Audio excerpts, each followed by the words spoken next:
Hello LEGO fans, welcome back. After my last video, I was really excited. I had finally gotten my S-curve lifter to work reliably, and I had gotten the crisscross track inspired by my father-in-law to work, period. And based on that success, I went ahead and registered to show my creations at Brickworld Chicago. Then I realized that the show was less than a month away, and I actually had a lot to do. First and foremost, I needed to make the crisscross track work reliably. And here's what I mean by that. As you saw in my last video, the track works well enough for 5 or 10 minutes at a time. But if it ran long enough, a ball would get stuck somewhere, and then the other balls behind it would jam, and all of a sudden, nothing's coming through the track. My first step to address this was to widen the gap in the crossovers so two balls arriving at the same time wouldn't jam against each other. That helped, but I was still getting jams. The next thing I did was to set up my camera and film the track in slow motion. This actually turned out to be very informative, as I finally figured out why balls come down the track at different speeds. First, you can see that balls are not rolling smoothly through the crossovers. On the far side of the crossover, they are bouncing and getting hung up as they enter the next turn. That's not good. As the balls keep banging against the wall of the track, they are losing energy, making it more likely that they will get stuck and cause a jam. These bounces also affect how the ball goes through a crossing. The two key forces acting on the ball are momentum and gravity. Gravity will cause the ball to drop a little, which is why there's a small curve here to catch the ball and nudge it back on course. However, if the ball is bouncing as it approaches the crossover, depending on the timing of that bounce, the ball may be on a slight upward trajectory, which will act against the force of gravity. As a result, the ball rolls through smoothly without losing any energy. On the other hand, if the ball bounces earlier and happens to be on the tail end of the trajectory, this will work with gravity, exacerbating the amount of sink. Now the ball hits way low on the curve, and while its course still gets corrected, that comes at the expense of momentum and speed. Now when the ball hits the next crossover, it doesn't really have enough energy to get all the way across, and is more likely to stall right on the curve. If the next pair of balls arrives at close to the same time, they'll hit the stationary ball, but won't have any place to go, and now we have a traffic jam. Now that I understand the problem, I can replace the short curve with a wider curve piece. As a result, balls that hit low will hit at a shallower angle and won't lose as much energy. I also added these little pyramid pieces to keep balls from stopping in the exact center. I still get balls that stall out occasionally, but they're always off-center and they get knocked loose by the next ball that comes through. As you can see, this works really well. Finally, I had to widen the exit as well, so two balls arriving at the same time wouldn't jam the exit.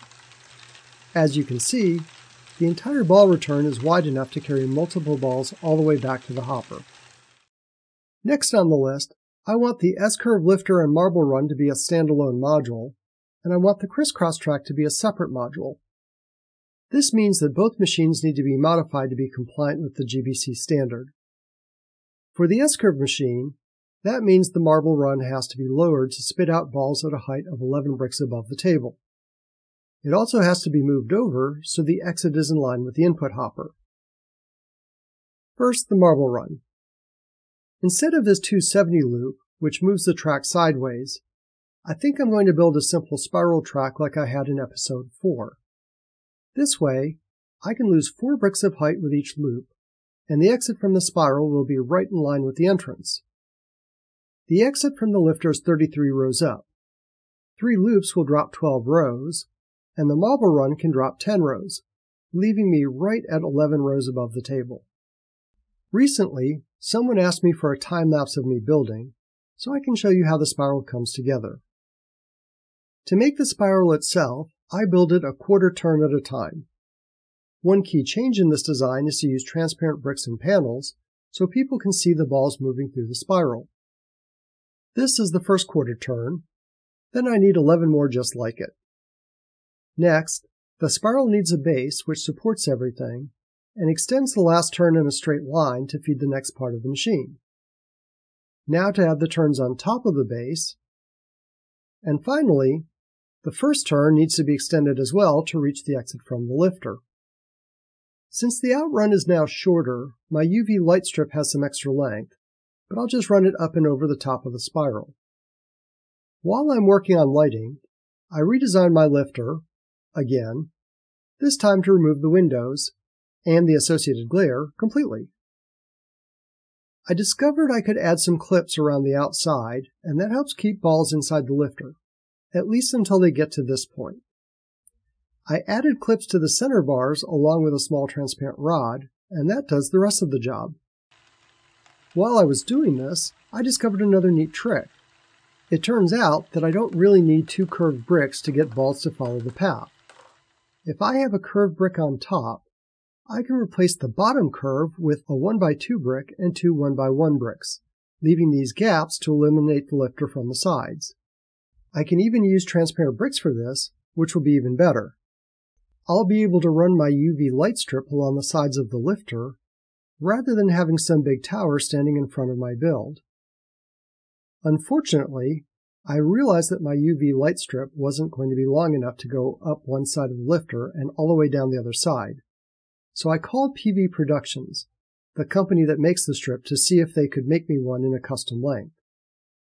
They're based out of the Netherlands and sell a bunch of custom accessories for GBCs, including the glow-in-the-dark GBC balls that I featured in my last video. Anyway, they not only made me a custom UV light strip, but they also fast-tracked it to make sure I would get it in time for Brickworld.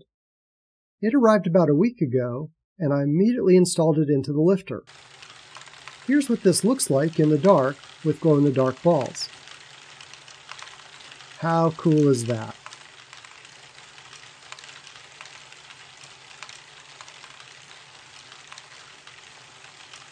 Now let's work on the crisscross track. The lifter needs a proper input hopper that can handle a batch of 30 balls, with a height of no more than 10 bricks. Also, the exit from the track has to be in line with the input, and really needs to get the balls down to that 11 brick height. First, I need to remove all of the infeed track, and then I need to add an input hopper. I don't really need a spacer because the horns on the belt will do a good job of grabbing one ball at a time. I didn't really want to rebuild the motor connection, but I need to be able to drive the sweeper in the input hopper. The easiest way to do that was to replace the bushing on the drive axle with an 8-tooth gear. Then, I can add another axle with a gear that's further out, and then I'll just use a chain to connect them. There we go, that works. Now to deal with the exit. I don't really want to rebuild all of the support lattice to lower everything by 5 rows. So instead, I'm going to build a wide multi-ball width S-curve that will allow me to drop 5 rows without the balls picking up too much energy. If I take both of these outruns with me, then I have the flexibility to be either in the middle of the row, exiting in a straight line, or I can be at the end and make a 90-degree bend to feed the start of the next row. Whew! Now I just need to do some endurance testing. Unfortunately, the output from the S-curve machine doesn't reach the input for the crisscross track. Fortunately, I still have my test lifter and an extra input hopper and spacer that I used for my other videos. I added one more row to the test lifter, and now I have another S-curve lifter that I can use to complete my loop.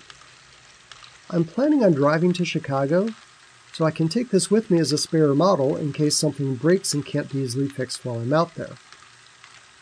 Here's the complete loop of 3 individual GBC standard modules.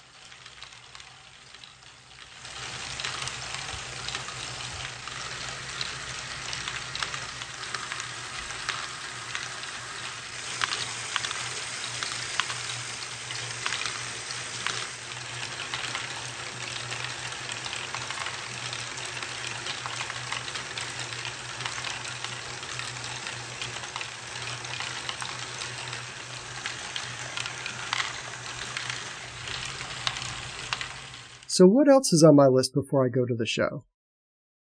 I've been running these modules off of USB charger power supplies, and the third lifter had to run off batteries. For the show, I want to replace all of these with variable speed transformers. This will let me fine-tune the speed of each machine to get as close to 1 ball per second as possible. Finally, I need to figure out what I want to take with me in spare parts. I want to be able to fix anything that breaks, and I want to have enough of a selection of parts that I can rebuild any parts of the module if something ends up not working the way it's supposed to. I also still need to figure out how I'm going to pack, move, and transport these modules without them breaking. I know. Home Depot has moving and storage boxes in a variety of sizes, so I'm sure I can find something that will work. As it turns out, they also have very large sheets of bubble wrap, which work great for protecting the machines inside the boxes. Now I just need to load everything into the car, and then it's off to Chicago and Brickworld 2022. See you soon!